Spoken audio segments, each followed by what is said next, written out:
Welcome back. You're watching Focus on Africa. Let's now cross over to Nigeria, where the country's HIV services are on the brink of a crisis following a funding freeze from the U.S. government.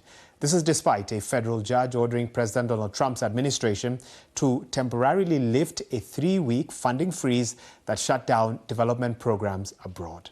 Now, a closer look here in Africa. Some of the top recipients are Ethiopia, Egypt, Somalia, Nigeria, DR Congo, Kenya, South Sudan, Uganda, Mozambique, and Tanzania.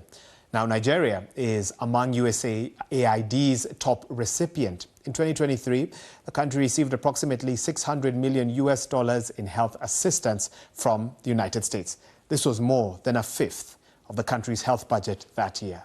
Well, the BBC's Nkechi Ogbonna caught up with some young people who are living with HIV in Lagos, who fear that this funding freeze means that they'll no longer get the drugs they need to survive.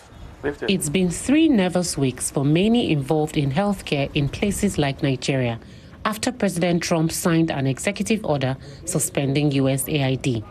Here in Lagos, the impact is already being felt by many, including those who depended on U.S. funding for treatment for HIV and AIDS. We're concealing this woman's identity because she fears the stigma of being HIV positive. I'm feeling as if I'm dying already.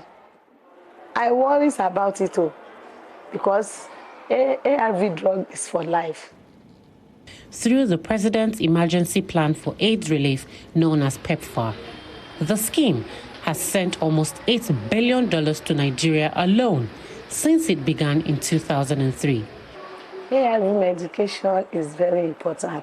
I always fall sick, rashes in my body, stooling every time, and tiredness. But when I started taking the medication, I feel all right. In Africa's most populous country, an estimated 2 million people are living with HIV/AIDS.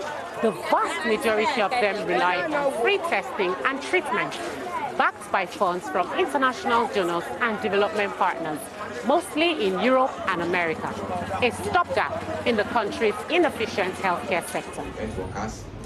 Tunde, whose identity we've hidden, has been living with HIV for 15 years.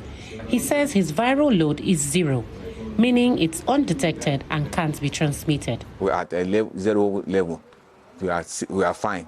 But what are those that are about 800 or 900? The fear next day now that what is going to happen? And $500 million for primary Last care. week, the Nigerian government approved $3 million to buy 150,000 HIV treatment packs for those living with the virus. But health workers say it isn't enough. That is peanuts.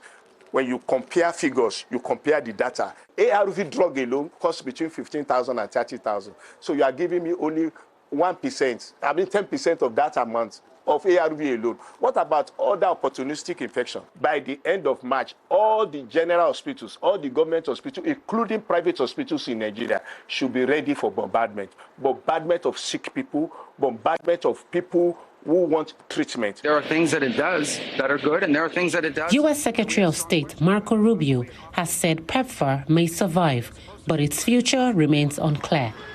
The move has renewed calls for African countries to ditch their overdependence on foreign aid. And for those depending on life-saving drugs, a solution can't come quickly enough. Nkechi Ogbonna, BBC News.